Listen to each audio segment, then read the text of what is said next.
Welcome to the Jeff Canada Show. But if you're going to get your feelings hurt, you might need to turn this shit off.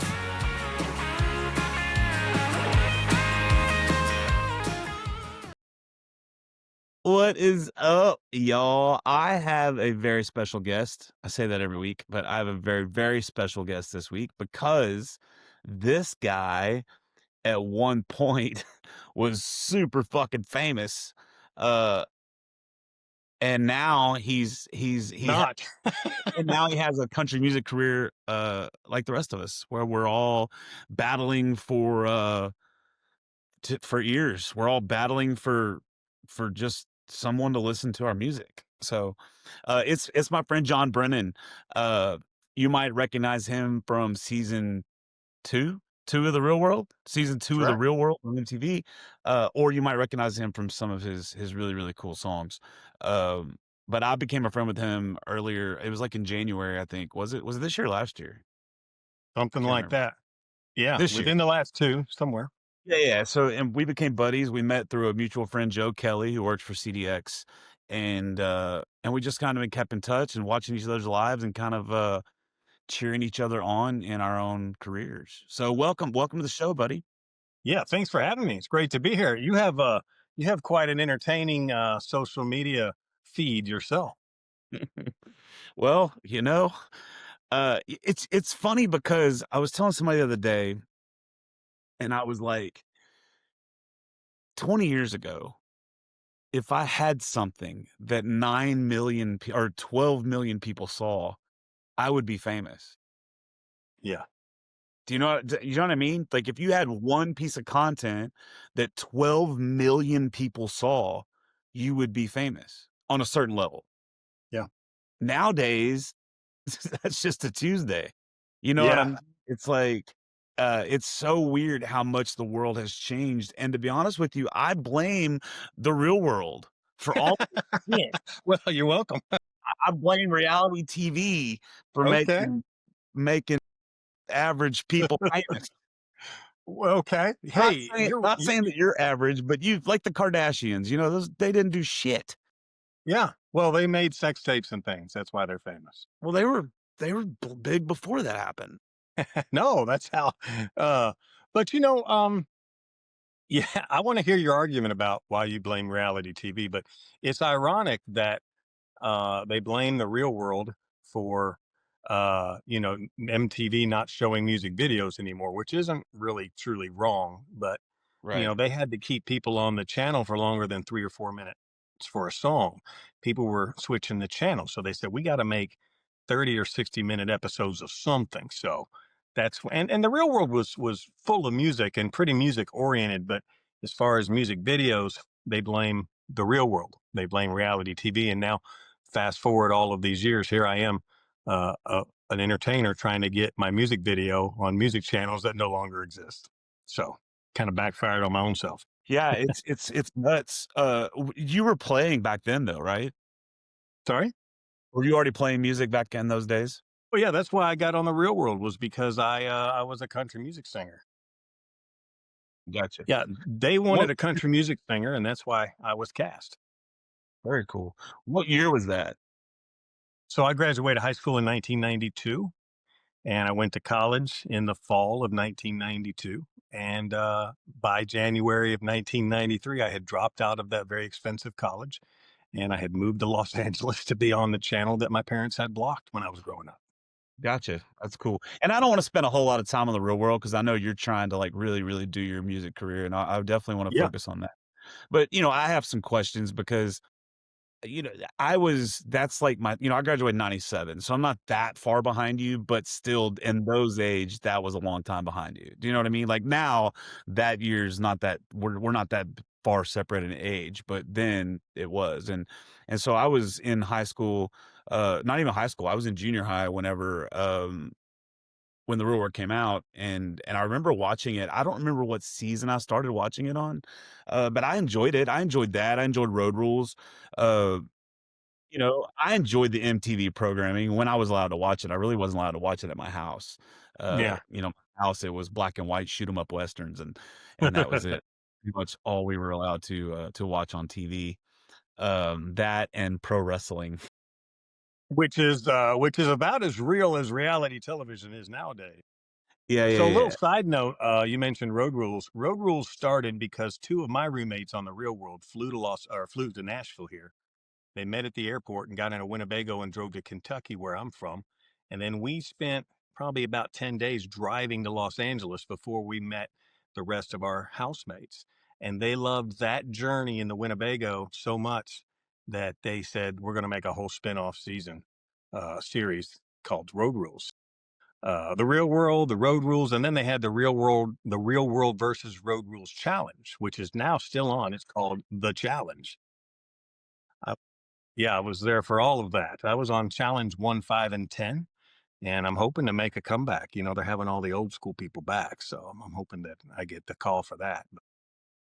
You know, MTV is changed and been sold, and you know, MTV as we know it is changing forever, and it's been changing really for a long time. But you know, you try to tell a young person how cool MTV was, and they don't believe you, and you have to say, "Oh no, we MTV was cooler than TikTok. Like, it was more relevant than the Snapchat app that you worship." And so, Yeah, they but really, man, nothing's the same.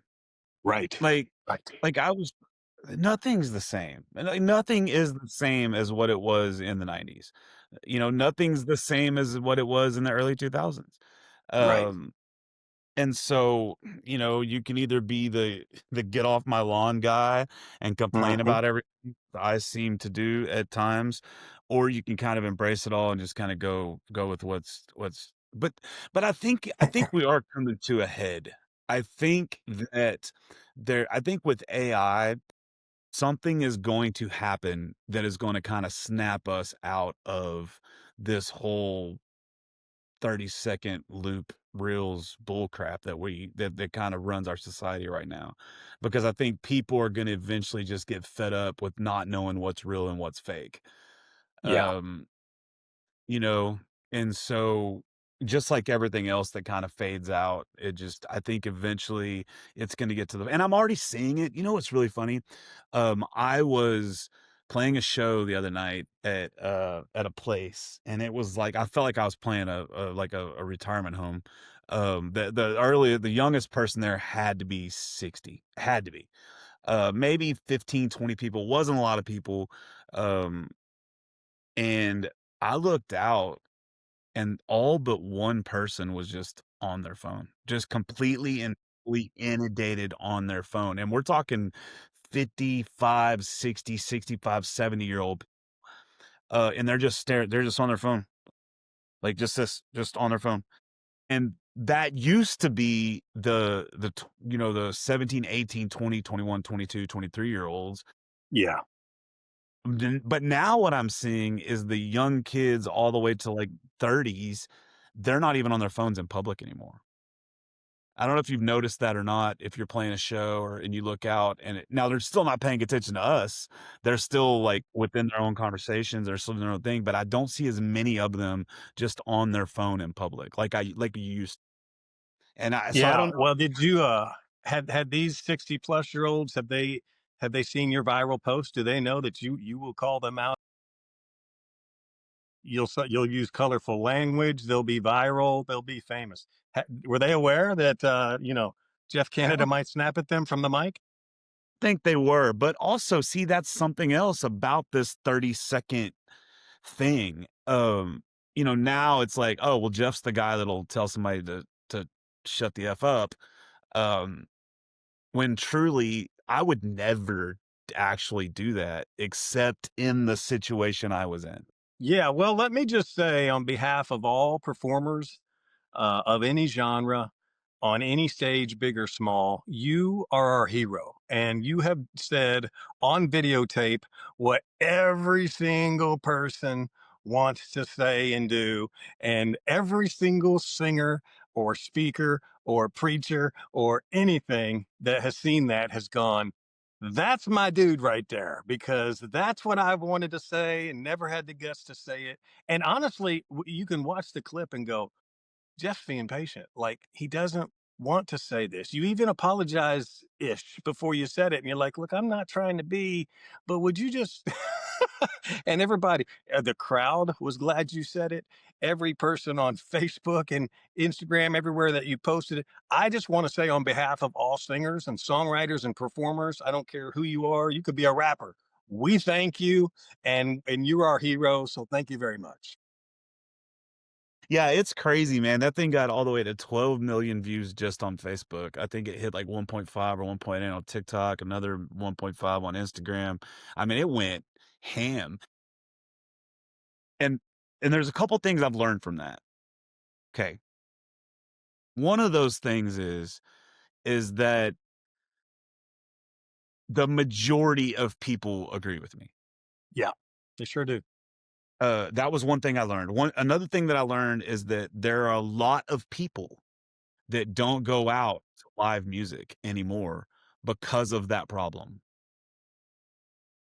I'm definitely learned that lesson. I mean, I learned that I gained that knowledge just from the sheer amount of comments of people saying, "That's why I don't go out anymore. That's why I don't go to a venue to see a live band. That's why I don't go pay 100, 200, $300 for a concert ticket because you're gonna get there and all you're gonna do is see cell phones. You're gonna hear everybody else talking. You can't even actually enjoy the show." Same thing on the smaller spots. So the cool thing is there is a huge market of people that want to actually hear us, but they don't really have the opportunity to because most of the venues do not set us up for success. And it's, I know a bunch of friends who own venues and it's like it's hard to try to explain this to them because they live in a world where they have to kind of please everybody. So you got to have the live music over here, you got to have the golden tee over here, you got to have the sports game over here, you got to have the life-size Jenga game over here. You got to have all of these different things so everyone has something to do. Yeah. Uh and so I get it from their perspective and they're making money and that's cool. But to me, unless you one of these live music venue owners that really loves live music and is willing to not make the extra 10, $15,000 that you might make if you build that a night, then live music is cooked, you know? That's the way I look at it anyway. Well, man, keep being the trailblazer. I think people, I mean, here in Nashville, it's full of live music. If you don't have a live singer or band in your establishment, it seems like people don't want to go. So I think people are still going to want what you offer. But I think that also just seeing your journey and your posts online, just people can identify with your frustration, and even if they don't always hit like or comment, they're going, yep, been right there, I'm right there, I'm glad he's saying it because I'm not posting the things he's saying, but truthfully, he's right on every count. And it's an ever changing industry and business, and it's hard to keep up. I mean, just now being a content creator, you have to. You were saying, oh, you've got to choose the right hashtags, but don't choose too many. And now Instagram's saying, forget hashtags, use keywords, and forget followers. We're trying to get views. It's like, no, I've worked for 12 years to get followers, and then it's like, you know what? Forget Instagram, go to TikTok. And then it's like, no, we're going to ban TikTok, go back to Facebook. And it's like, hey, what are we doing here? I feel like a puppet on a string a little bit. But I know it's more things because of technology and it's so much easier to make an app or whatever than what it was. But man, isn't that kind of always the way it's been? Hadn't it Mm, always been an ever changing like one now maybe not as fast, of course, but 1 minute you're like, okay, we've got this payola thing with the radio stations. Oh, next minute we got to make, now we got to make music videos because MTV's there and CMT's there and we got to make music videos and then YouTube comes out and it's like, okay, now we're going to move these music videos over here. And then it just came down and down and down and down until now what we're trying to do is we're trying to sum up what we do in 30 seconds for a reel. And, but the one thing that kind of I've, I had a rough year last year and I had a rough January. That's when I met you and I was going through a breakup and but this year, man, I just decided what I'm going to do is I'm going to speak my truth, but more important than that, I'm just going to search for peace. And what I'm going to do is I'm going to put out my art and not play that not play the game that everybody else is playing, right? So, I'm not going to do a single every 4 to 6 weeks. I'm not going to worry about the Spotify numbers. I'm not going to worry about TikTok and YouTube and Facebook. I'm not even going to worry about that. I'm still going to post my stuff, but I'm not going to care what hits or what doesn't. I'm just going to be me and put my stuff out there as an artist. And if the crowds find me, they find me. And I've actually felt this since I've started doing that. I've actually had way more luck actually doing more things that seem to hit. But it's because I'm not one of the 100 million people that are playing the same game. You know what I mean? Like, I'm not gonna Trying to get on follow the TikTok and lip sync to my song just so yeah. I maybe 300 more people will see it, just so they might go to my Spotify and listen to my song that offers me 0 value. Exactly. Well, Oh, yeah, and the trends, you follow people that are following the trends and enlightening you. These are the new trends, so keep up with this. Be sure to like my page so that tomorrow I'll tell you the other new trend. And I'm just like, man, I'm starting to feel like a real puppet on a string kind of jerk right now. And can I just be a musician? But the good thing about having the internet on our phone, and I think that's really what changed the world. First, the internet, and then having it in the palm of your hand. And I personally don't know why we call it a phone anymore, because a phone is I mean, how many times have I spoken to you on a phone call?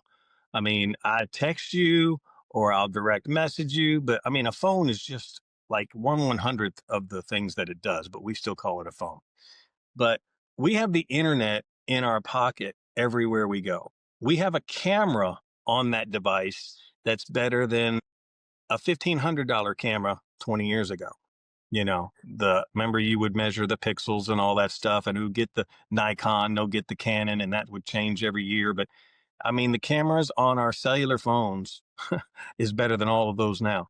So we're capturing video, and there's Spotify and there's iTunes and there's all the stuff. But really, YouTube is the most popular way that people listen to music worldwide, because we're one country, and while that might not be the main way here, people all over the world are listening to YouTube for music, because they have the internet in the palm of their hand. And I think that's what changed. Remember when it was like Snoop Dogg and then Lars, the drummer from Metallica, went to Congress and said Napster and file sharing are going to kill the music business. And they're like, okay, you're a rapper and you're a heavy metal drummer. Get out of here. We're not listening to you. But they were so right. They were only wrong that it wasn't really Napster and file sharing, because that technology changed very quickly to streaming and the internet. But they were right. Hey, nobody's getting paid anymore. And what's happening is the songwriting is suffering because people can't make a living as being a songwriter anymore. So they're having another job. And the song quality, frankly, is going down because the best songwriters in the world aren't writing songs anymore because they can't pay their bills that way. yeah, see, I have a different opinion on that, only because I'm not keyed in or privy to I understand the way Nashville works, and I understand the way mainstream radio works, and I understand that the songs that are being played on mainstream radio are not near as good as what they were 10 years ago or 15 years ago or 20 years ago. That I 100% agree with. But there's also more amazing music being released right now than ever in the history of ever. The problem is there's a lot of noise, and Yeah. it's hard to find that good music. That's the cool thing about being down here from Texas is we don't follow all that Nashville bullshit. We don't play those games. We just don't. You got your own bull. We do you our own got thing. You know what I mean? It's like, you got your own politics down there, don't for sure. And you? listen, I can sit here and rail on Texas till I'm blue in the face, but the one thing we do have down here is we have a legit scene that we don't have to worry. We don't have to play all those Nashville games down here. We don't have to. We can, I mean, just look at the amount of independent artists that have blown up from Texas over the last 5 years. It's kind of insane. And so, Um, but I agree with you, and that's the thing that people tell me all the time. Like, I don't listen to country music because country music sucks. Country music sucks. Country music sucks. I hear it all the time. But then I'll play them, you know, uh, you know, uh, one of my songs, or I'll play them a Tanner Usray song, or I'll play them a Jordan Nicks song, or I'll play them a Ty Smith song, and they're like, "Whoa, wait, what is this?" And I'm like, "This is, I mean, country. It's country is so many different things now. It's not what it used Yeah. to be. So many different Well, things." and I think a better way of saying, when they say, "Oh, country music sucks now," what they really mean is country music has changed, and it's changed into something I don't like as well as I did 20 years ago. Because I mean, you listen to modern day country stations now today, it doesn't sound like Vern Gosdin and George Jones or George Strait or Garth Brooks. It Okay. sounds like, honestly, to me, 90s pop music with an occasional steel guitar and a B bender, and the singer may or may not have a mullet. But it's still pretty. I mean, if you're a music lover, it's still music, and the notes are good, and it just doesn't have banjo in it anymore, and it may never have again. So, my mom's a big Elvis fan and a big Beatles fan, but guess what? Rock and roll's never going back to. Yeah. So, Well, uh, name one thing on this planet that's better now than what it was 20 years ago. Like, other than the internet, other than technology, right? Plenty of yeah. technology is better now, cameras, that is. But name one thing that's actually of the real world, not the digital world, of the real world, that's better now than what it was 20 years ago. I I mean, can't. the real world's not even as good as the real world was back in the night. Let's. I mean, just Well, that's what I'm talking about. I mean, it's yeah, it's like nothing is yeah. like I mean, okay. I mean, now tongue in cheek, reality TV is not as authentic as it was 30 years ago. Okay. Take yeah, my for word sure. for it. I'm the dude on the planet that knows this. I don't For know if you sure. can see my wrestling belts behind me, but I've been a wrestling fan since 1984 when Hulk Hogan beat the Iron Sheik. Guess what else is not near as cool as it used to be? Wrestling's not as good as it was in the 80s or 90s, and you can't argue with me about that. It's just not. Yeah, So, because people stopped movies. doing cocaine. Movies are going at us. People are Netflix isn't buying Warner Brothers or Paramount, and they're in a bidding war to buy Warner Brothers, not because people are dashing to the movie theaters anymore, because people are watching movies on the internet at home in their home theater now. So even Hollywood and the movie scene is different, and is never probably going back to when I was home for Thanksgiving in Kentucky. Me and my mom, we went to see a movie in the theater, and she says people don't do this anymore. This place is empty. And I said, well, they also don't do drive-ins anymore. It's hard. You're hard pressed to even find a functioning drive-in theater, because movie watching changed. So I don't know if it's nostalgia that we miss, but things are never going to be the same. I mean, I remember falling in love with country music in high school. We would go to lunch, and I don't know what they were playing in your lunchroom over the intercom, if they even played music. But in my high school, they played 92.5 FM. BKR was the country station. So I'm sitting there listening to George Jones while I'm eating chicken fingers in high school. Okay. And that's never going to happen again. It's never going to be that way. And am I having a hard time embracing that? Yeah. But I'm remembering a Bellamy Brothers song. I'm an old hippie and I don't know what to do. Should I hang on to the old, or should I grab onto the new? And that I think that's where we are, Jeff. The advice I give everybody is just do you. Yeah. Like, just do you, write for you, record for you, release for you, promote for you. And and and maybe you'll hit your lick and maybe you won't. But at least you're doing it for you. But if you're doing it for because this is the thing I say all the time. I say it every single podcast almost, it feels like, but I'm gonna say it again. Everything that we do as artists is like buying a lottery ticket. Everything, every post, every podcast, every handshake, everybody we sleep with, everybody the bartenders we tip, go down the list. Every interaction that you have with someone else or digitally is buying a lottery ticket, right? And the more lottery tickets you buy, the more chance you have of winning the lottery, but it does not guarantee you to win the lottery. Matter of fact, your odds are still extremely low to win the lottery. But if those lottery tickets you're buying, you're feeding your soul with, maybe one of those lottery tickets hits. And you're not having to play that crappy, you know what I'm saying? The lip syncing on TikTok, just go down the list, the paying for a radio promoter to promote your songs on the radio so you can get on some stupid chart that is not going to move your needle at all anymore. So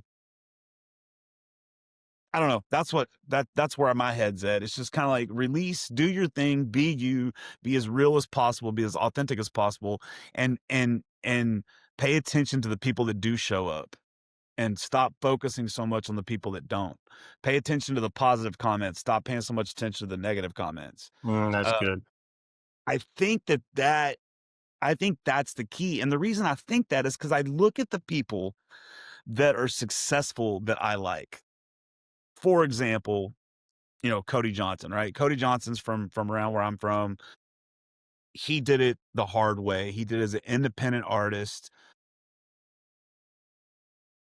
and he beat the shit out of the pavement for 10 years before he hit it. I mean, he just got his first number one like last year, right? On mainstream for national number one. And the dude's been selling out stadiums since 2018. You know what I mean? I look at guys like that. He did it his own way. And I look at guys like Co Wetzel, who's another one. You may or may not like his music. It's definitely not country, but I enjoy his music. I enjoy what he does. And he did it his own way. Oliver Anthony, the one that just blew up out of nowhere, he wasn't playing the game. He wasn't playing the Nashville game. He was just doing his thing, and they put a video up on Twitter, and it blew up like crazy. Zach Bryan is another one. He's probably one of the biggest names in country music right now. No matter what you think about him, he did it his own way. And I know you still got guys that still can do it the other way, like Zach Top. They've been dumping millions of dollars in him since he was a teenager. You know, um, so that still works, but the reason the Nashville thing doesn't work anymore is because you can no longer break an artist from radio. It's not possible. Like if you have $5 million, right? And you say, we're going to spend this whole $5 million and we're going to get this guy being played on country music radio on the radio. We're not going to do anything else. We're not going to do any Spotify, no digital, just the radio. You cannot break an artist like that anymore. And that's the way you used to break an artist is through radio. And you don't Yeah. do that.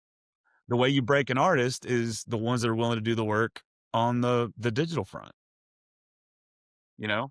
Yeah, definitely. That's true. I think people have different goals in this business, and some people uh, never really have a goal to play a stadium. Some people are, songwriters, and they want to, you know, play with maybe one other person acoustically, and you're doing a lot of house shows right now, and I see you online saying, I want to do more house shows where I'm, appreciated, and I don't care if I have a jumbotron behind me with fireworks coming out of it.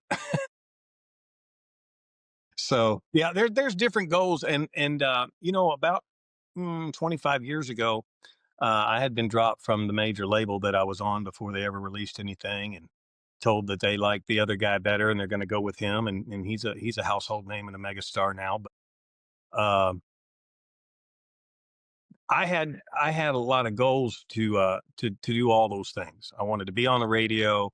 I wanted to be on the CMA Awards. I wanted to be, the second or third or fourth act on a George Strait tour. I wanted to do all of that. And what they were saying is, hey, John, you should record some songs and put it on the internet. And I said, no, I don't want to. I don't want to be an internet artist. I want to be a real artist. I want to be able to drive down the road and turn it on the major country music station in my town that I'm in, and hear me in between Alan Jackson and Vince Gill. That's my goal. Uh, and now, fast forward all these years, that's not anybody's goal anymore. Everybody just wants to say, "Hey, find me on streaming and stream me 3 million times and follow my socials and do things a more organic way, like Zach Bryan and like Jeff Canada, and you say, well, you know, I'm not making the money Zach Bryan's making. Well, no, nobody is, to be honest. But it goes back to what you said earlier. I've watched this metamorphosis happen in your life since I've known you recently, from being really frustrated and angry at certain situations and how things have changed and been unfair to, and I've been able to relate to a whole bunch of that, by the way. So, and then now I see you go. I really like to do more house shows. I really like to do, like, where I'll come to your backyard and you'll sit down and really listen to the songs I've written, and so. Uh, I see joy coming back into your performances, and to be honest with you, I'm trying to relate to that even more because I want to be able to say I'm happy again performing. Because right now I'm, promoting music and I'm trying to get XYZ to line up, and some days it doesn't, and some days it does, and I'm going, man, I'm frustrated as much as I'm happy, and I want to be like more like you when I'm seeing you having a great day and smiling and going, "Hey, a lot of people paid to hear me. Why don't you shut your mouth while I play my song?" And it's a roller coaster. I saw a post by a music exec or somebody that's supposed to be an expert in the business, and they said, this business is really not about who sings the best or who plays instruments the best or who even writes the songs the best. This business is about who's going to last throughout the emotional torture that this business puts you through. Who's going to be able to still be there 5, 10 years after somebody says, you know what, you're just not good enough. Like Lainey Wilson's probably the biggest star in country music right now. Uh, and she said, y'all, I got told I was terrible and fat for 10, 11 years and that I should just, pack it up. And she said, you know, I just didn't. I kept going. And now they're telling me I'm the best that does this. And so you gotta listen to the right voices, I guess, but you just got to say, hey, I do music because I love music. And if I become rich and famous and appreciated for it, fine. And if I don't, I'm still going to do music in the privacy of my home because in my soul there's music. Yeah, I think that's the key, man. I mean, we can sit here and rail on the industry itself, but it's just society, man. It's not the industry, it's society. Everybody wants what they want and they want it now. So so and so wants a song about so and about something and they want it now. And now they can go and they can type it into an app and they can get a song about it that quick. Right.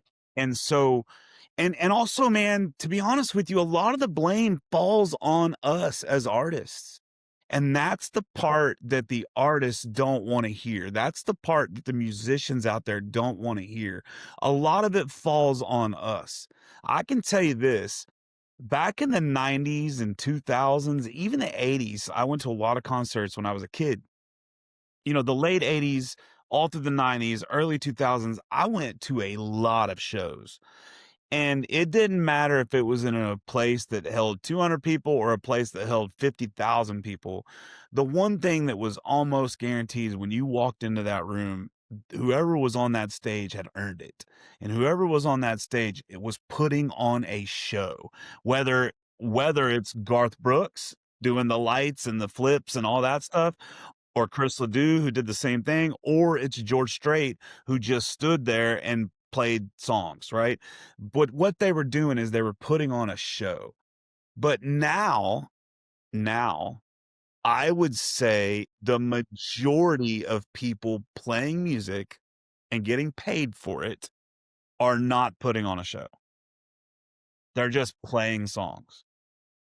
Uh, Now, I'm not talking about the big bands with the big pyro, but I'm talking about even in like the dive bars, when we used to play the small little places back in the 2000s in a cover band. I was just in a cover band. That was it, just a cover band. We would set up full-fledged stacks, moving heads. It would take us 4 hours to set up the stage for the night that we were going to play the show. Nobody's doing that anymore.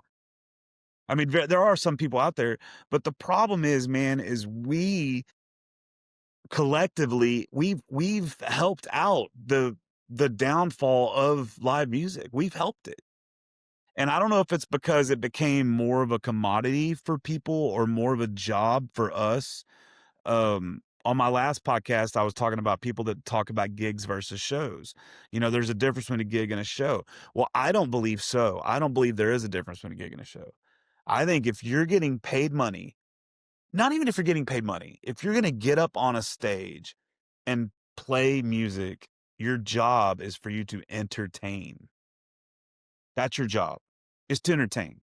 Now, once you get to a certain level, you can do the sit down and just sing song. Well, if you're Chris Cornell, you can get in a room and just sing, right? And you'll be fine. But when you're not selling tickets and nobody knows who you are, you got to put on a show. And Yeah. most people aren't. Most people don't. They just don't. Most people, you out and watch them play, even some of the bigger acts you out there, and they look like they don't even want to be on stage. Yeah. You know what I That's mean? true. It's true.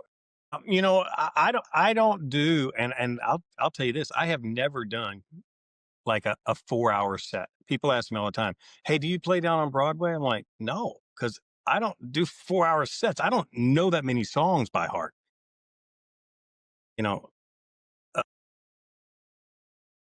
my best musical experiences have been a 45-minute set opening for somebody bigger, because it's a big crowd with a lot of anticipation to see the bigger star they're there to see. But then they're excited that I'm there too, and I can come out and do, 9 songs and really wow them. And then, oh, okay, well, he's done already. That was fast. Man, let's check him out some more. Here comes the big star now. And there's just excitement in the whole, fair usually. But man, I've never done a 2 or 3 or 4-hour set on a stool in a coffee shop or in a bar. It's not my thing. To me, that's a gig. Now, full band at a county fair, that's a show. But for you're counting gigs as shows because you're putting your heart and soul into mostly songs that you've written. Okay, well, I'm going to give you, okay, this is true story. Okay. I played my first gig in 1996. That's when I played my first gig, right? I was a junior in high school. Played my first gig in 1996. I played songs. I was in a rock band. We opened up for some cool folks. And then it and then I went to work in the oil field, right? I got married, got somebody pregnant, had to go get a job, went to work. All right. In 2006, I quit my job and became a full-time musician. Full-time, meaning 100% of my income was coming from my guitar and this mouth. All right. I live in Houston, Texas. Houston, Texas, the only way to make money is play cover songs. From 2006 to 2018, I did not write a song. But you know what I did do? I played 300, not even kidding, anywhere from 280 to 300, 312 was my record, 280 to 312 4-hour shows every single year. Every year. So I'm sitting here 30 years into my career, 20 years into being a full-time musician, and I've played well over 5,000 shows, and the majority of those were 4 hours long. So while I wasted a lot of time doing that, getting drunk, being stupid, and just partying and being stupid, what I did do is I spent that time honing my skills as an entertainer. And so I don't look back at it as a negative thing. But in 2018, my mom died. I wrote her song. I wrote the song for it. Kind of took off. 2020, I released my first record. All right. The reason I'm saying this is because I did my first ticketed event in my entire life ever in November 1st, 2020. All right. It was in a room of 440 people. Okay. They had to add 10 extra seats because we sold 450 tickets. Wow. Pre-sale. Then they gave us the next night. They gave us the very next night. They gave us that was on a Sunday night. They gave us the Monday night and we sold another 280. Okay. My record had just dropped on that Friday before. It just dropped on the 30th. Right. So the people that came weren't there for my music.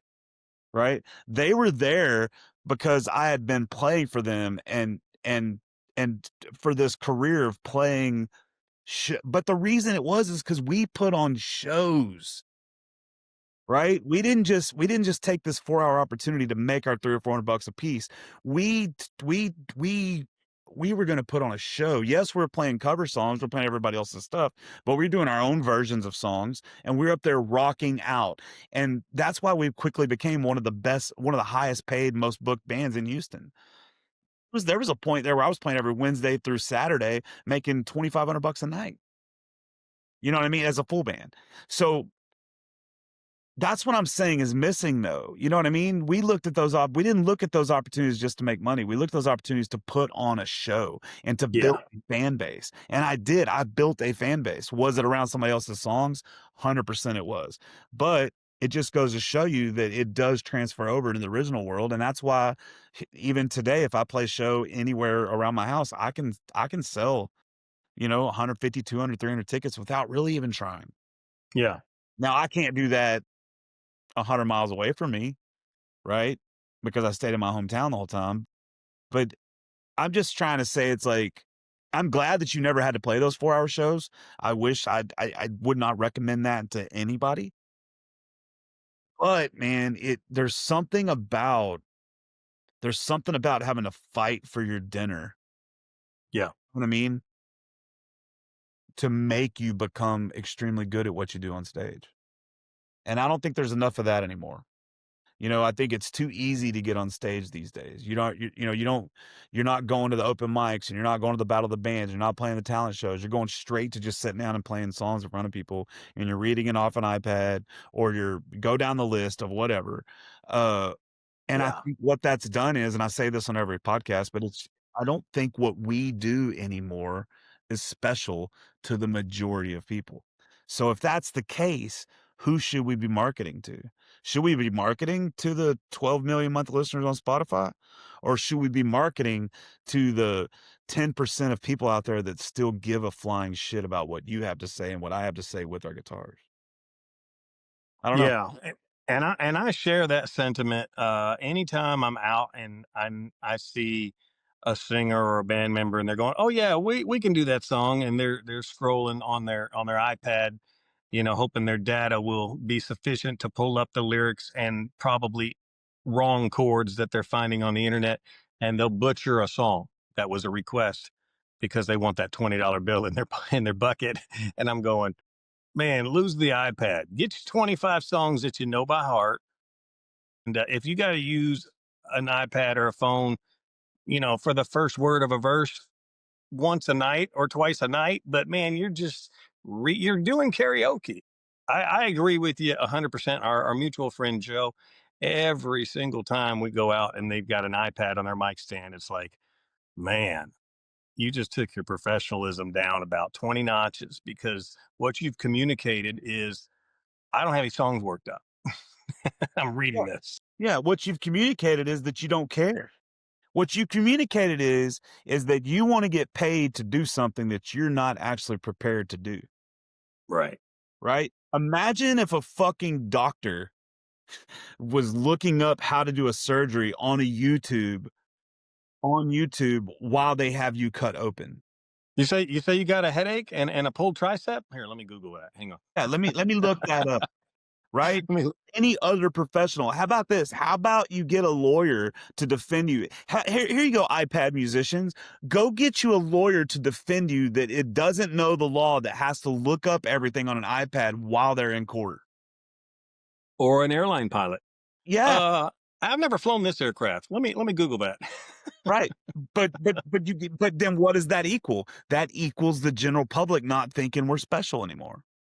Yeah. That's what it equals. And so I've railed on it enough. I try not to really complain about it anymore because I'm just doing my own thing these days. But Yeah. I'm about to start a new YouTube/TikTok channel it's gonna be called the Cover Band Guru or something along those lines. Okay. And I'm gonna start giving advice to people on how to really make money playing music. Now, I am not gonna rail on what everybody else is doing, but I am gonna say put down the iPad. I am going to say, get yourself a good PA. Know your equipment. I am going to say, make sure that your guitar is a good guitar and it has a good setup on it and it's not going out of tune every song. Because if you're Yeah. having a tune between every song, that's taken away from your show. Yeah. And there's just certain things that you can do to set yourself aside, set yourself apart from from uh from others. You know what I mean? And it's very easy to do, but you have to do it, and you have to stop taking advice from people that are booking a ton of shows, but are reading everything off a damn iPad. It's embarrassing. It is embarrassing. And so, it's an ever changing industry. Here in Nashville, the people that come to hear music, you got to say, do they really care that people are reading off of an iPad when they go to Broadway? They probably don't. It bothers people like you and I because, we're trying to put together quality music sets to entertain people for the love of the music. These people in these iPad reading settings, the listeners aren't really listening to their every word. They're But having what a if party. but what if there's somebody there that is a mover and shaker? Yeah. What if there's somebody in that audience that has $10 billion and and you impress them with what you're doing enough that they say, "Hey, how much what do you need to get to the next step?" 'Cause dude, that happens every day in this world. It does. It happens. It happened to me. I had a guy, literally, I got hired for a private birthday show, and a year later, the guy came in and gave me $100,000 and said, "Let's go." Wow, man. Okay? That was back in 2021, and that's when I made the most moves in my music career, and, since then, that guy's out of the picture, whatever, but whatever, it doesn't matter. But my point is that's the problem, right? You're saying, "Do those people care?" No, they don't. But they don't care because we made them not care. But what if there is someone? What if there is someone that's out that wants that? Okay, let's just say Joe Rogan. Joe Rogan's in Nashville, right? And he goes down to Broadway. He's hanging out with Kid Rock and Jelly Roll or whatever. They go down to Broadway and they're hanging out, and they walk into a bar and someone has a really good voice. And they're like, "Oh man, that's really good. I think we should give them a shot." And then they look up and you're reading off an iPad. Wah, wah, wah. You think somebody that's put in the time and work and effort that somebody like Joe Rogan has, or Kid Rock has, or Jelly Roll has, is going to take you seriously? So that's the thing. That's why I say you got to, every time you get on a stage in front of somebody, you got to treat every gig like it's a show, because you don't ever know who's in the audience. You never know. You never Yeah, know. that's so right. Yeah. Yeah. That's good, man. Anyway, that's Well, my advice. Take it, leave it, don't do it. I agree with it. All right, well, let's get back to the real rules, the real world real quick. I Let's have go. a few questions Okay. that I want to know. It's definitely the reality TV nowadays is definitely not as real as what it was back then. Because it's a lot easier to get footage now than what it was back then. A lot cheaper to get footage than it was back then. It's also a lot easier to edit than what it was back then. There were editors back in those days, and I kind of dabbled in the film industry back in those days, but like editing was hard back then. It wasn't like it is now with all the digital stuff. So how how real was the I mean, it's obviously edited, but how accurate was the portrayal of each of the character? Very. In 1993, it was about as authentic as it gets. Matter of fact, one day there was a new cameraman we didn't recognize. And I don't know if you remember the old show Studs, where, it was almost like, the dating show where anyway, my roommate Tammy went to be on this television show and I went with her. And we're in the parking lot walking into the studio, the sound stage, and I picked up a cone, a pylon, and I'm just yelling through it for no reason, just being an 18-year-old. And they missed it and they thought that was good footage. So the cameraman tapped me on the shoulder and says, "Hey, John, would you do that again? Do that again so we can get it."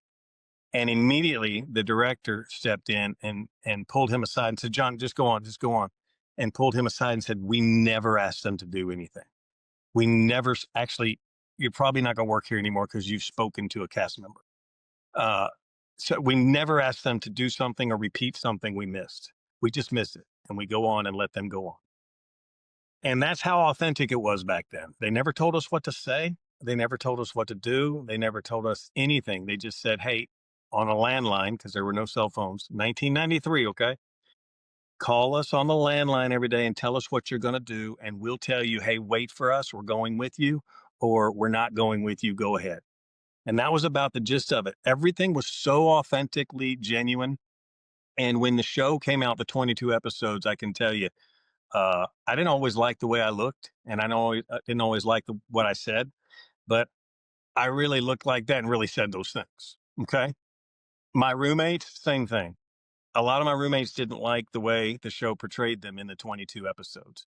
But I can honestly say, well, you didn't like that, but that's actually the way you were. I mean, they didn't manipulate anything. It was true blue. Okay. Now, fast forward to 2021, when they put us back in the same house for Paramount Plus, an 8-episode event that they called Homecoming, totally different. And they would literally gather us up and say, okay, we're going to sit on this couch. John, you're going to sit here. Beth, you're going to sit here. Tammy, you're going to sit here. And we're going to play a clip on the television of something that happened 29 years ago. And we're going to talk about how perspectives have changed. John, now might be a good time for you to say to Beth what we talked about on the phone that you were going to say. And it was a totally different experience. And we went to him, we said, hey, we don't know how to do what you're asking us to do. Yeah, we're not We're used to the cameras being here again. That's kind of second nature all of a sudden, which is weird. But we don't know how to, hey, Jeff, now's the time that you and John Brennan are going to talk about the music industry. And specifically, we're going to talk about streaming and live music. It's like, well, that wasn't spontaneous at all. Yeah. But they said, hey, look, this beast has grown since season 2 of The Real World, and there's a lot of money involved. I don't know if you guys have noticed, it's not on cable anymore. It's on major network, and there are hundreds of millions of dollars invested in the production of this. And frankly, we can't risk it. We can't risk that you're going to be boring. So yeah, they set it up now. It's still halfway authentic because they don't tell you what to say, but they are good. They do tell you what you're going to talk about. They do tell you where to sit. They do tell you to do things again. Oops, we missed it. Hey, walk through that door and then let us get on the other side of that door and let us get a shot of you coming through it. They never did that in 1993. Well, to me, that sounds like they don't know what they're talking about. That sounds, because to me, if I was in charge of that, I would want to capture it exactly the way we captured it in 1993. Well, that's why, reality TV is not authentic anymore. It's just not. My mom watches these shows where people go and they shop for houses, right? And then they sit lakeside at a picnic table in a solid color pastel polo. Gee, honey, I really like the house over on Chestnut Boulevard best because it had a nicer office space. Oh, I don't know, dear. I think the kids would like the backyard in this house. People don't talk like that. People don't have conversations like that. Well, And that's so, I'm gonna rail on reality TV shows for a go second. ahead. I hate them. It's not even like, I despise them. And the reason I despise them is because I think they have greatly, greatly, greatly accelerated the stay at home and watch someone else live their life mentality. Um, my ex-wife, Brooke, who I'm now currently back with, so I don't know what to call her, but anyway, she loves them. And when they watch them, and I leave. I won't even sit there and watch them. I don't want to watch them. I don't want to watch somebody else live their life, no matter how authentic it is. I just don't. I either want to watch a really good piece of art, uh, like The Godfather, or, you know, Tombstone, or Dances with Wolves, or go down the list, Lonesome Dove. I would rather watch a good piece of directed art than watch someone else live their life. Now, devil's advocate of that would be, so you'd rather watch people pretend to live real life than people to Yes. actually. Yeah, Well, and and the if the reason that answer is yes, yeah, then you're saying yeah because I'm entertained by that. well, the reason is because I was in theater in school, right? I was an actor in school, and someone wrote that script, someone wrote that play, someone wrote the screenplay. Someone did the casting, someone did blah, go down the list, right? And then you have this an actor, who or actress, whatever, who has actually perfected or gone through the skills of becoming, Daniel Day-Lewis, for example. Like, I'll watch a Daniel Day-Lewis movie, and just be mind blown at where it takes me, like reading a good book. It just or listening to a good song for the first time. Uh Now, I don't watch like Transformers and all the superhero movies and all that dumb shit. I don't watch that stuff, but I do watch like good dramas and good art. I would rather do that if I'm going to sit down and watch TV. If not, I'm gonna go do something else. I'm gonna go out to a show. I'm gonna go, uh, whatever, go shoot guns or go down the list. Go play guitar. Go write a song. I would rather do something that is going to add value to my life versus adding value to somebody's life that I don't even know. Yeah, it makes sense. It makes sense. But But I did like, reality but I did TV. like them when I was a kid. I'm Yeah. telling you, I loved Road Rules and I loved Real World. Like, we watched. Well, it was authentic back then. Yeah. When you were a kid and you were watching Real World and Road Rules, I mean, it was really, really true. People ask me all the time, was it fake? No, it wasn't fake. I mean, I can honestly say, and they portrayed us the way that we were. Was ugly sometimes, but nowadays it's, you know, like if you go back and watch the real world, I'm wearing a Michael Jordan t-shirt. I'm wearing Gap clothes. I'm wearing Nike logos, Reebok logos. Now, you aren't wearing any logos on TV. Unless they If you are, they're putting gaff tape over it or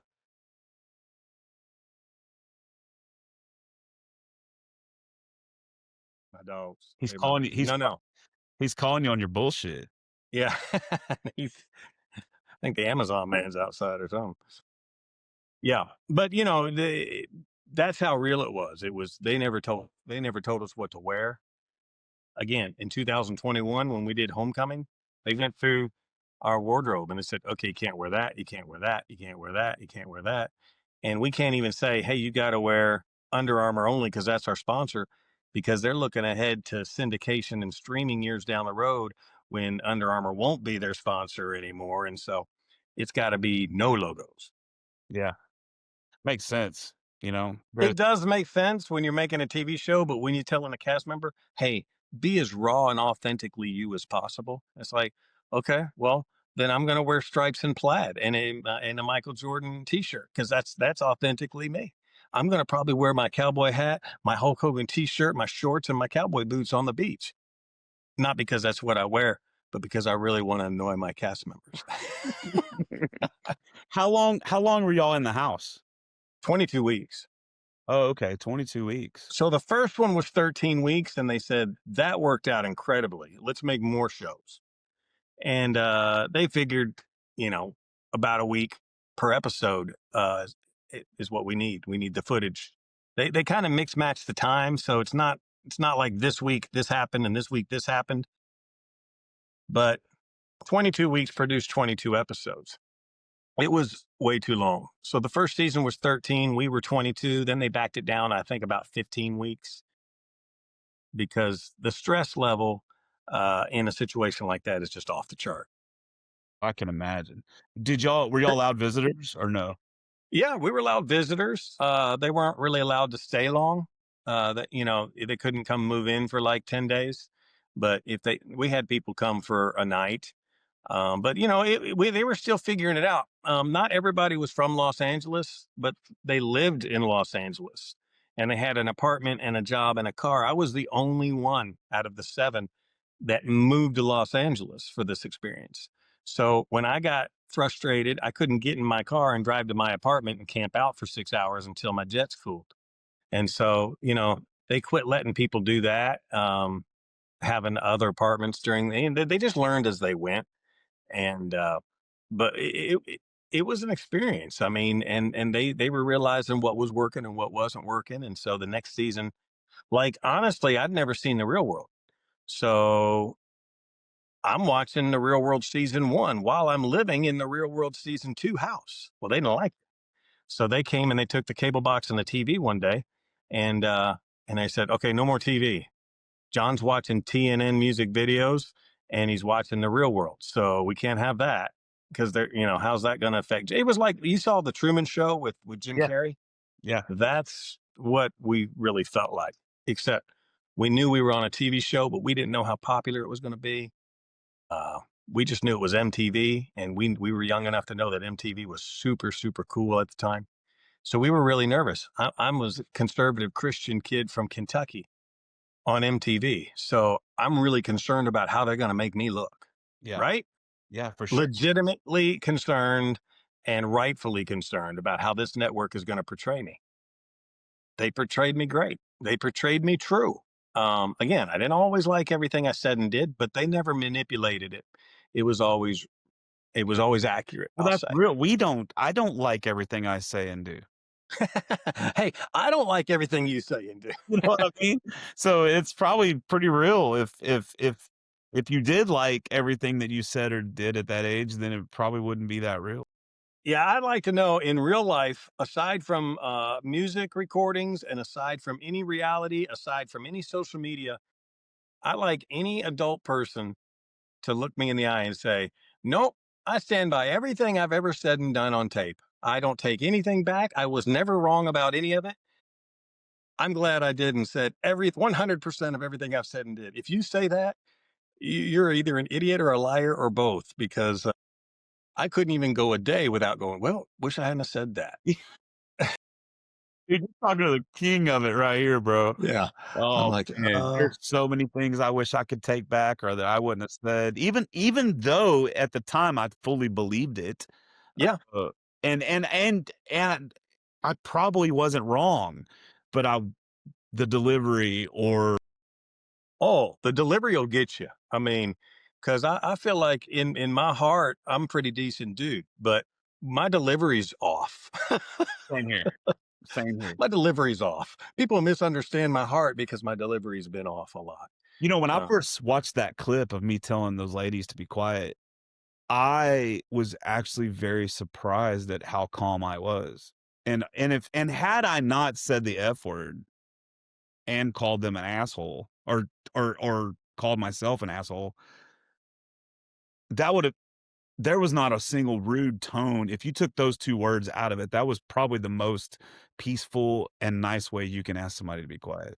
it was like you had really, really battled for several minutes or even several songs to say anything. Did And then it's like, okay, no, because it's like I've got to the point now where you're not only infuriating me, but I can see paying customers out there that are rolling their eyes and looking over, and now my crowd is having a less time because of your rudeness. It's not just me and my other performers. You're actually pissing off the crowd that paid to come hear me, right. and Yeah. it was brilliant. I don't know that I would have changed a thing, and I think I speak. I think I speak for every performer. Like I said earlier, you hats off to you. Literally, we were all. That's why you got so many likes and comments and viral views, because everybody was like, "Yes to this guy. Yes to this guy." And but you don't use that language. I don't. I have, but I try real hard not to. Well, for a lot of reasons, but I carry the message of Christ, and I carry a message of ministry, and I wear the white hat a lot, as the wholesome guy, and so people will be really confused if they hear certain language. But I got to tell you, I mean, there's a lot of times I have a tough time articulating myself because sometimes I need stronger words to let people know what I'm thinking, right? Dude, I'm telling you, $20 a post. Anybody out there that wants me to post something for you on the internet, you just hit me up, $20. I'll post whatever it is you want to say. I am not scared. That's money that's going to be well spent. And I've got your cell phone number, so I'm probably going to be texting you verbatim what I need you to post. That is so funny, dude. That's true. Yeah, I have recently, so last year, I won an award at the Texas Country Music Awards. I won industry you'll laugh at this. I won Industry Professional of the Year. I'm Alright, not laughing. I'm not laughing. I'm laughing. Jeff Canada won Industry Professional of the Year. That is Okay. that's not okay, All right. alright. Well, let me ask you several dozen questions. Alright, By well, let me separate. hold on for a second. All right. All right. The reason I'm All right. bringing this up is because and then you could then ask me the questions. The reason I'm bringing this up is Linda Wilson, who owns the Texas Country Music Association. She my get in my award, she also gave me a Bible. All right, and it's the first Bible I've had since I was probably 19 or 20. When I was about 19 or 20, I stepped completely away from Christianity. I was born in a super ultra conservative household with a lot of hate and racism and so when I got out in the real world and I started realizing that people aren't actually like that, I did what most people do and I rebelled against it. And I went as far the other directions I possibly could. I mean, not that I was worshiping the devil or anything. I just, but she gave me this Bible, and then a lot of things started happening to make me really start questioning the whole thing. And so I've been reading it and I've been listening to a lot of podcasts and and I'm me and Jesus have a good relationship right now is what I'm trying to say. Yeah. I'm not going to church. I'm just I'm kind of walking at my own pace and my own path right now. Eventually I would like to find a place to start worshiping, but right now um I don't think that I'm ready for that. I don't think I'm ready for the I don't think I'm ready to deal with the hypocrites just yet, if that makes sense. So, man, I commend you for being that person that walks that walk, dude. That's pretty awesome, and that has the conviction to hold to your values like that. It's pretty awesome. It's one of the first things that I really noticed about you watching your lives and stuff, and dude, major, major, major respect for that because a lot of people aren't like that. Well, I appreciate it. That's a huge compliment. I have a question about your award, Okay, go ahead. but before that, I wanna put on my my church staff hat for a minute and say, to a lot of people that'll be listening to this podcast, what you just said is so true about the way that so many people feel be detached from church. Is I'm not ready to go and be where the hypocrites are. And to that, I just want to say that yes, Christ followers are hypocrites. That's why they need Christ. There's actually only one perfect person, and his name was Jesus. So, yes to we are hypocrites. And I say we because I are. I am a hypocrite, okay? Churches are full of imperfect people. So there is no perfect church. For sure. But let's say I come to Houston and I want to be Jeff Canada's really good friend because we're friends, but I've never been to your house. You've never been to my house. And no better way for me to get close to someone that I want to be closer to than to go to their house and pick whatever church you're most comfortable with. But and yes, you and I are friends and we've never been to each other's houses, but the day you come to Nashville and come to my house, we're going to be tighter. The day I come to Houston and I come to your house, there's going to be a whole different level of relationship. So don't look for a perfect church. There are none. Don't look for a perfect Christian. There is none. For sure. But aside from that, It, tell me the name of the award that you won. hang on, just real quick. It's not so much that I'm worried about them. It's more that I'm worried about my own fragility right now with my relationship with God. Does that make sense? Well, And I know, yes. and I kind of know because I know me, right? And I know because I haven't quite got to the point of getting saved yet again. Um, but I'm really starting to believe a lot of it. Does that make sense? Like I'm in this weird kind of like purgatory of beliefs right now, Yeah. but I hear Well, something y- but I hear something calling me, right? And so what I don't want to happen, this is what I don't want to happen, is I don't want to go to a church and be derailed. That's yet. Um, I went to a faith-based entrepreneurial show on Saturday with like Ed Milet and a bunch of those people. And man, it was so powerful, dude. It was so ridiculously powerful. And I feel myself getting closer and closer to uh to opening up my heart 100%, but I'm just still a little guarded. Does that make sense? I'm still a little guarded. Makes sense. And so I know that if I go to a church and I get an inkling of something that's just I know I'm gonna bolt. I know I will. I'm gun shy, I'm like a horse that's had a bad life. I'm gonna run, and that's what I don't want to happen. And so that's why I'm kind of taking my time and doing it at my own pace. Anyway, Well, that's just to clarify that. But okay, so I won the Industry Professional of the Year award. industry professional of the year. So what is it? Because I'm assuming most awards they have some sort of a number of people that vote on this. Oh yeah, that's what it was. I was, I think Joe was up against me on that one. I think there was quite a few people that were up against me on that one. And I'm sure the reason I won it is because of the popularity of me being an artist. But But somebody voted for you. What did they see in you? What was it that I think I think what it is I was doing artist spotlights. I was doing weekly artist spotlights.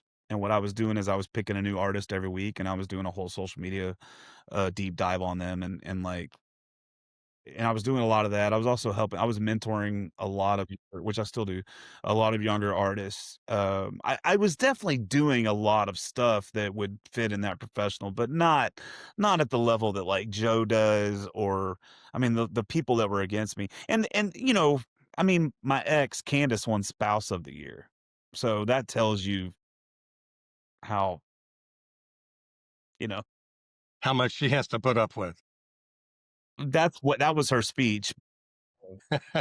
I think they Well, did back listen, around in that relationship, but I yeah. don't know all the criteria that they used for that award, but I guarantee you that you deserved it because when people give you an award, what they want to say is, "Hey, we see what you're doing and we appreciate it." And so, for everything that you did that they saw, because we do stuff that we think, man, nobody sees it, and it's nice to get an attaboy. Everybody needs an attaboy. Yeah, Hey, 100%. I mean, everybody needs to. Hey, we see what you're doing, what you're pouring yourself into, and it's not for nothing. And so I'm glad you got that award. I'm glad they gave you the Bible. And you know what I've learned on my journey, and is that I'm not as awesome as I thought I was, and I'm not as perfect as I once thought I was. So, in other words, I need grace. I need grace from the Lord, but I need grace from people.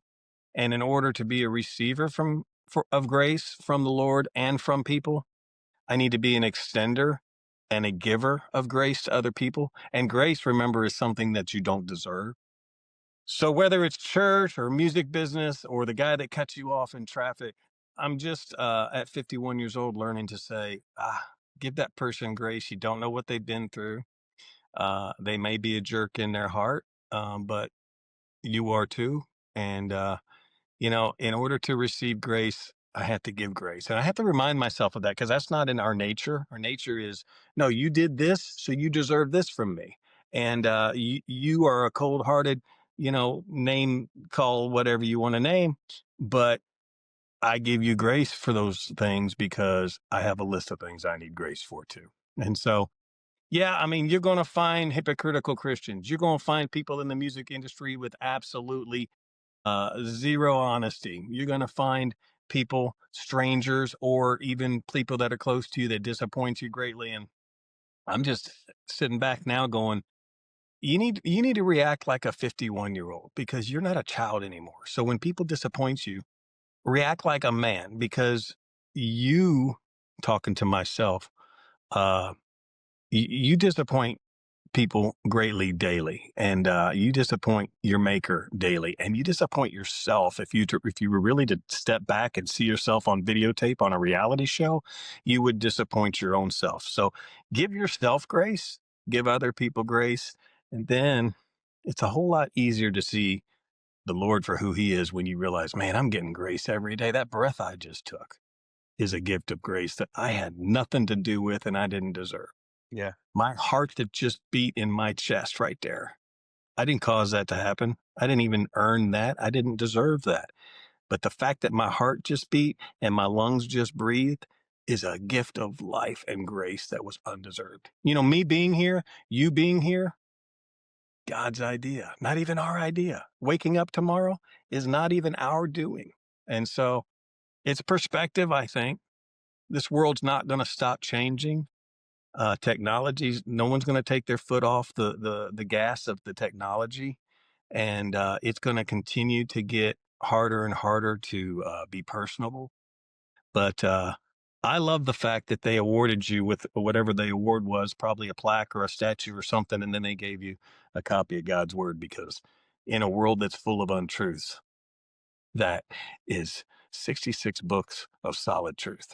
Yeah. Man, you're making me emotional over here. Do you see this?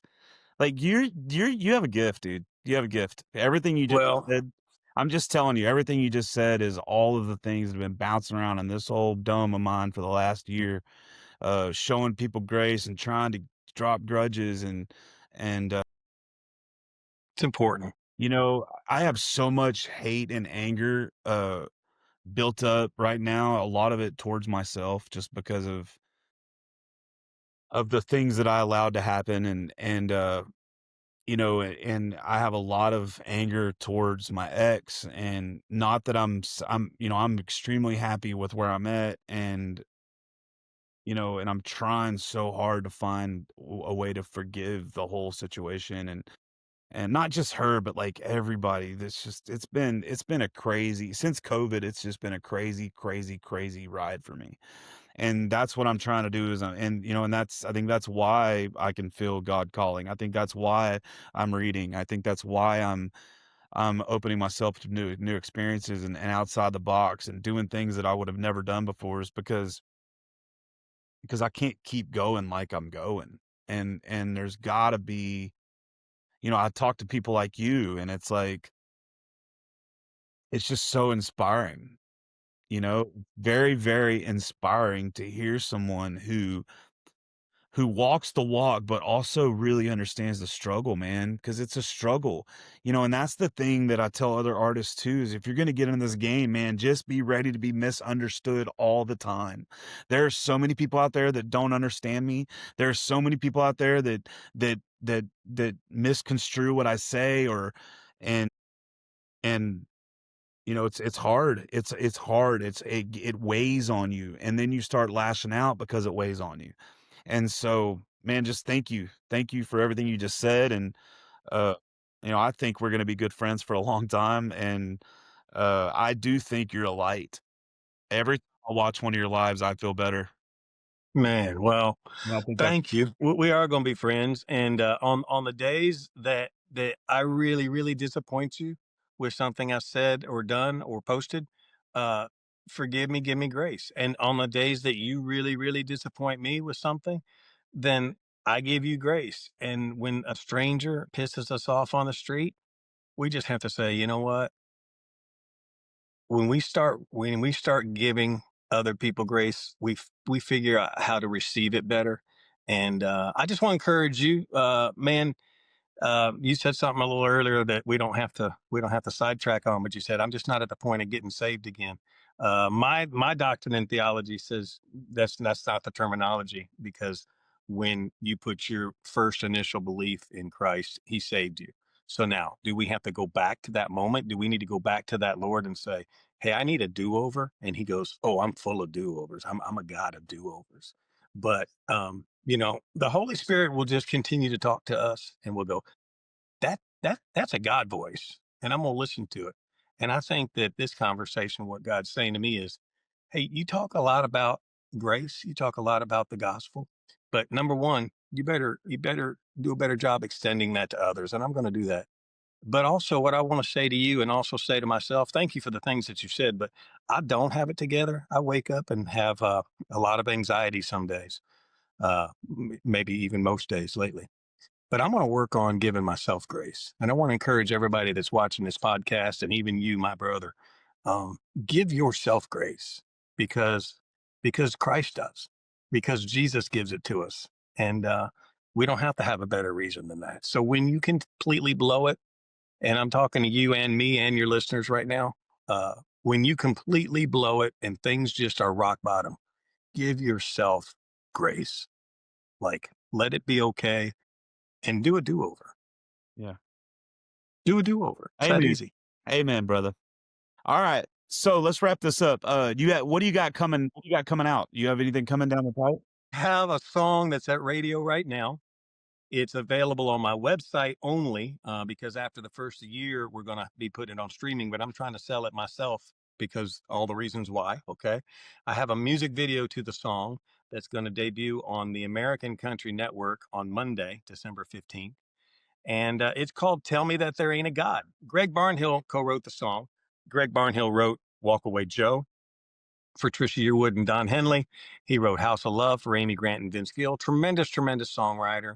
And Tim McGraw heard this song years ago, albums ago, and put it on hold so no one else could record it.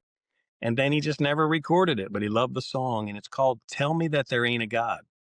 And it's about two people on an airplane, and one of them's a believer and one of them's a skeptic. And he says, "Hey, there's no God." And he goes, "What do you mean there's no God?" "Well, I've never seen a miracle."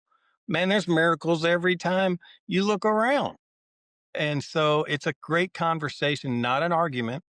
It's a great conversation. But the song's called Tell Me That There Ain't a God. And it sounds like a Christian song, but it's a mainstream song. And it's coming, and it's my big push.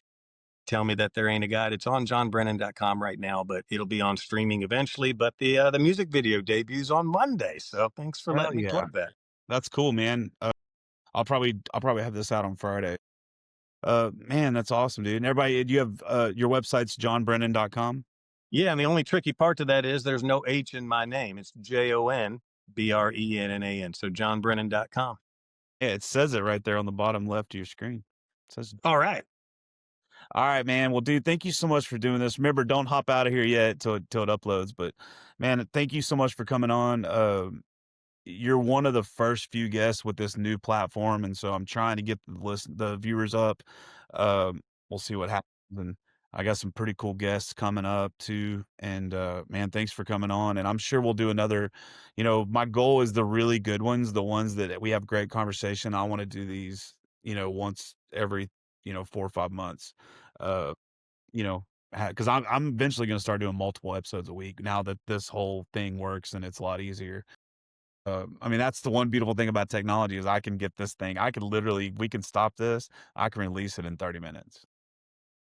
Yeah. So, all right, buddy. Well, man, much love. I need to get my butt up to Nashville to see you guys.